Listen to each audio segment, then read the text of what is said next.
नमस्कार, मैं आदित्य सिंह। आप देख रहे हैं बिहार 24/7। आज की प्रमुख खबरें। बीपीएससी छात्रों के समर्थन में गुरु रहमान ने प्रधानमंत्री नरेंद्र मोदी और सीएम को खून से लिखा लेटर। परीक्षा रद्द करने की मांग को लेकर गुरु रहमान ने अपनी कलाई काटकर खून से एक पत्र लिखा और राष्ट्रपति द्रौपदी मुर्मू, प्रधानमंत्री नरेंद्र मोदी, बिहार के राज्यपाल आरिफ मोहम्मद खान और मुख्यमंत्री नीतीश कुमार समेत कई प्रमुख लोगों को भेजा। गुरु रहमान ने इस पत्र के माध्यम से परीक्षा रद्द करने की मांग की है। इसमें कहा है कि आप अब भी जागिए और बच्चों की मांग पर ध्यान कर परीक्षा रद्द कीजिए। इसके साथ गुरु रहमान ने आगे कहा है कि अगर मेरा खून बच्चों की काम आ जाए और फिर परीक्षा हो जाए तो मैं मरने के लिए भी तैयार हूँ। मुझे अपना हाथ काटना हो या फिर गर्दन, तब भी मैं तैयार हूँ। प्रयागराज महाकुंभ में श्रद्धालुओं की भारी भीड़ पहुंच रही है। अमृत स्नान वाले दिन श्रद्धालुओं की संख्या करोड़ों में पहुंच रही है। पौष पूर्णिमा और मकर संक्रांति के बाद सबसे बड़ा अमृत स्नान मौनी अमावस्या 29 जनवरी को आ रहा है। ऐसे में श्रद्धालुओं की भारी भीड़ को देखते हुए मेला प्रशासन और जिला प्रशासन ने यातायात व्यवस्था को सुचारू बनाए रखने के लिए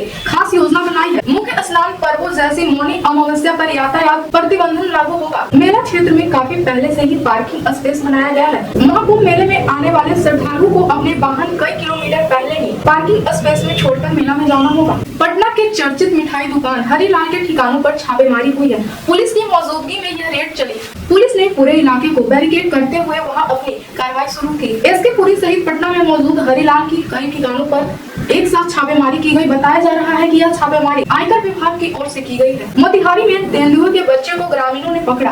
वन विभाग की टीम गांव में पहुंची और तेंदुए के बच्चे को अपने साथ ले गए। बिहार के सीएम नीतीश कुमार इन दिनों अपनी प्रगति यात्रा पर निकले हुए हैं। इस दौरान मुख्यमंत्री नीतीश कुमार का हेलीकॉप्टर उड़ाने वाला पायलट पर बिहार सरकार ने बड़ी कार्रवाई की है। जानकारी के मुताबिक बिहार सरकार ने सीएम नीतीश कुमार की हेलीकॉप्टर के पायलट कैप्टन विवेक परिमल को सस्पेंड कर दिया है। विवेक परिमल पर आरोप है कि सीएम नीतीश कुमार की प्रगति यात्रा के बीच में वे लगातार सेवा से अनुपस्थित रहे। ड्यूटी के प्रति गंभीर लापरवाही और अनुशासनहीनता को लेकर उन पर यह कार्रवाई की गई है। महाकुंभ को श्रद्धालुओं के लिए यादगार अनुभव बनाने के लिए कई राष्ट्रीय और अंतर्राष्ट्रीय संगठन एक साथ सामने आए हैं। इस्कॉन ने महाकुंभ के दौरान हर दिन 1 लाख से ज्यादा श्रद्धालुओं को भोजन परोसने के लिए state of the art mega kitchen का उद्घाटन किया।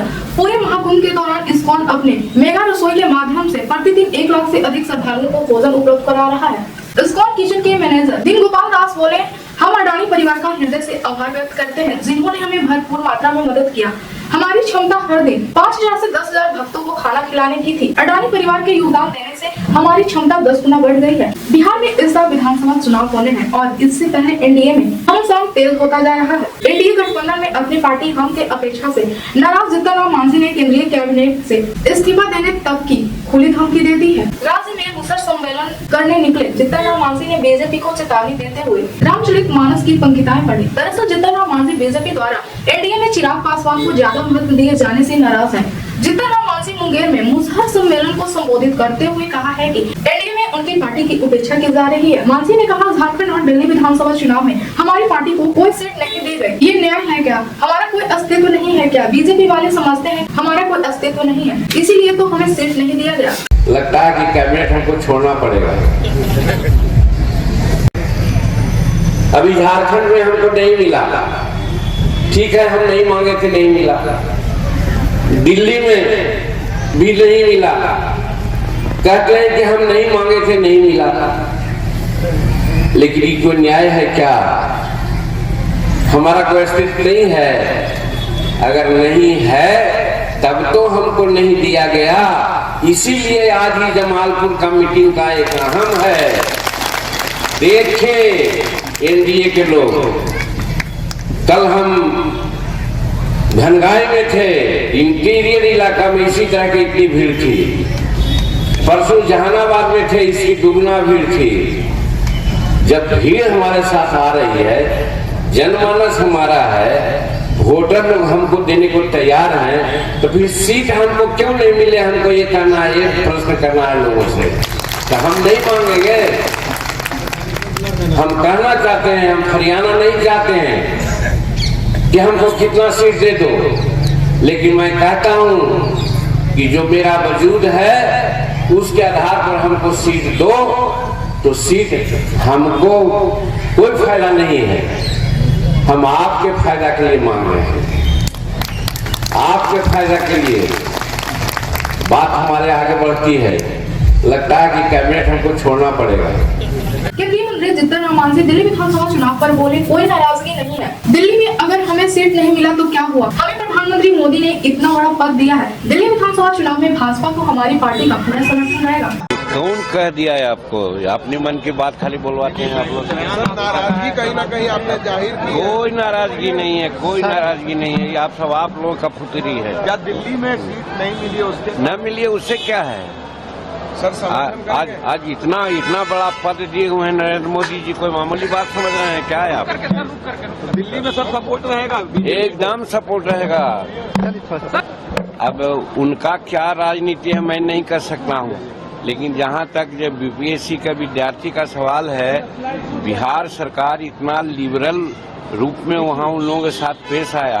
7वें बीपीएससी पीटी री एग्जाम की मांग कर रहे अभ्यर्थियों का धैर्य जवाब देने लगा है। पटना के गर्दनी बाग में धरना दे रहे छात्र अचानक जेडीयू कार्यालय पहुंच गए। इस दौरान गार्डों ने उन्हें रोकने की कोशिश किया, लेकिन छात्र मुख्यमंत्री नीतीश कुमार से मिलने की जिद पर अड़े। करीब 10 छात्र जेडीयू ऑफिस में घुस गए। छात्रों की संख्या बढ़ने पर कार्यालय का गेट में ताला लगा दिया गया। वहीं छात्रों का कहना है कि वो सीएम नीतीश कुमार से मिले बिना नहीं जाएंगे। छात्रों की मांग है कि मुख्यमंत्री नीतीश कुमार उनसे मुलाकात करे। अगर वो नहीं मिलते हैं तो अब धरना स्थल गर्दनी बाग नहीं बल्कि जेडीयू का दफ्तर होगा। पप्पू यादव ने तेजस्वी यादव को नकार दिया है। पप्पू यादव बोले गठबंधन किसी का भी हो, लेकिन बिना किसी चेहरे के बिहार में चुनाव लड़ा जाएगा। बिहार विधानसभा चुनाव को लेकर निर्दलीय सांसद पप्पू यादव ने ऐसा बयान दिया है जिससे लालू यादव और तेजस्वी यादव को मिर्ची लग सकती है। पप्पू यादव का कहना है कि कांग्रेस को बिहार में गठबंधन के नेतृत्व करना चाहिए। पप्पू यादव ने कहा गठबंधन जिससे भी हो उससे हमें कोई आपत्ति नहीं है, लेकिन कांग्रेस को बिहार में नेतृत्व करना चाहिए। उन्होंने यह भी कहा है कि विधानसभा चुनाव में बिना किसी के नेतृत्व यानी मुख्यमंत्री की घोषणा किए बगैर चुनाव लड़ना चाहिए। मैं पहले भी कहा हूं कि कांग्रेस को नेतृत्व करना चाहिए। गठबंधन जिससे है मुझे कोई आपत्ति नहीं, व्यक्तिगत राय है। बिना किसी नाम के घोषणा के चुनाव लड़ना चाहिए। एनडीए की ओर से कार्यकर्ता सम्मेलन का आयोजन किया जा रहा है। इसके साथ ही बिहार भाजपा ने संविधान गौरव अभियान भी शुरू कर दिया है। इस अभियान का आयोजन राज्य की बेतिया, अरवल समेत करीब आधा दर्जन जिले में हुआ है। यह कार्यक्रम 1 साल तक पूरा बिहार में चलेगा, जिसमें 5 बड़े सम्मेलन आयोजित किया जाएगा। पार्टी सूत्रों के अनुसार इस सम्मेलन में केंद्रीय गृह मंत्री अमित शाह, रक्षा मंत्री राजनाथ सिंह और केंद्रीय कृषि मंत्री शिवराज सिंह चौहान जैसे वरिष्ठ नेता भी शामिल हो सकते हैं। पार्टी स्तर पर इन नेताओं का कार्यक्रम तय किया जा रहा है। जल्द ही पार्टी की ओर से आधिकारिक घोषणा की जाएगी। निर्दलीय सांसद पप्पू यादव ने दिल्ली में कांग्रेस के लिए चुनाव प्रचार करते हुए बोले अरविंद केजरीवाल जनता के पैसे से विज्ञापन करते हैं, लेकिन केजरीवाल ने कोई भी वादा पूरा नहीं किया है। इन लोगों ने जितना पूर्वांचल के साथ धोखा किया है, आज कांग्रेस की याद आती है। आम आदमी पार्टी के लोगों ने लूटा है। पार्टी 3 तरह के लोग, 2 व्यक्ति 11 साल, जिसने देश के 140 करोड़ लोगों के बीच सिवाय झूठ के, सिवाय उसके विश्वास को खत्म करने की, सिवाय उम्मीदों को खत्म करने की, सिवाय इकोनॉमी, अर्थव्यवस्था, किसानों की जिंदगी को बर्बाद करने के अलावे, युवाओं को बेरोजगार करने के अलावे, बेटियों को नीलाम करने के अलावे इन पार्टियों ने कुछ नहीं किया। सिर्फ हिंदू मुसलमान मंदिर, इस 3 चीज के अलावे दूसरी बात आज तक 11 सालों में नहीं की। आपसे ये निवेदन है, कभी भी वो आम आदमी की बात नहीं की, इस देश की बात नहीं की, कभी भी देश की इकोनॉमी की बात नहीं की, कभी भी 84 करोड़ लोगों को 5 किलो अनाज की बात करता है। 140 में 84 करोड़ 5 लाख, वो अनाज भी 5 जो किलो है वो अरवा चावल, और वो भी मेरे ही द्वारा, जनता के ही द्वारा। एक भी कोई चीज आप दिखा दो। दूसरी तरफ अरविंद जी 3 बार, कहां से शुरू करूं उनकी झूठ। ये 5 तारीख तक आप रेहड़ी से, ठेला से, झुग्गी से, यमुना से, रोड से, पेरिस से, आम आदमी की तरह जिंदगी से। दुनिया में इतना पैसा किसी के पास कलेक्शन नहीं आता है जितना अरविंद जी को आता है। जितने कम समय में इन्होंने दुनिया के सबसे बड़े झूठ राजनीतिक बन गए। मार्केटिंग करते हैं, ये जनता के पैसे से एडवर्टाइजमेंट करते हैं। इन्होंने कोई एक काम बताओ ना सरकार कोई एक वादा बताओ और एक बेहतर जो इन्होंने वादा किया होगा। इस बात पर राशन कार्ड से लेकर आम आदमी की जिंदगी को बढ़ाने से लेकर कोई एक वादा, पानी गंदी। तो जब कोई एक वादा पूरा आप 3 बार में नहीं किए, अब आप नए वादे क्या कर रहे हो? जब बीजेपी वाले ने अपने प्रदेश में कोई वादा पूरा नहीं किया, जब 11 सालों में इतने ताकतवर पीएम, जब एक भी मुद्दे, एक भी वादे पूरे नहीं किए, तो आप क्या करोगे? कांग्रेस को याद करो।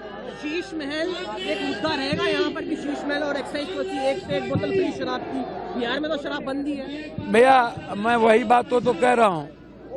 ये बिहार और पूर्वांचल को यही तो समझते हैं, गंदे नाली का कीड़ा समझते हैं बीजेपी और आम आदमी पार्टी, इस्तेमाल करते हैं। कोरोना में हमें भगा दिया, कोरोना में हमें लात मार दिया, कोरोना में हमारे घर को बंद कर दिया, हमें मजबूर कर दिया पैदल जाने के लिए, हमें भूखे भगा दिया, पेट पर लात मार दिए, रेल बंद कर दिए, हमें जाने के लिए बस तक नहीं दिए।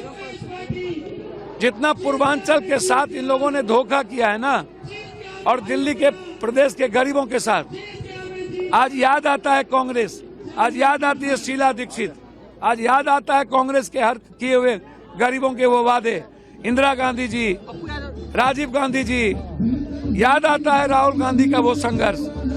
इससे लोगों के भीतर कांग्रेस के किए हुए जो वादे हैं वो याद आते हैं। देवेंद्र यादव ने जो सेवा किया है ना, 10 साल रह के आम आदमी की आवाज बने, उनके पिताजी ने ये झुग्गी बसाई, लेकिन जो आम आदमी पार्टी है उसने लूटा।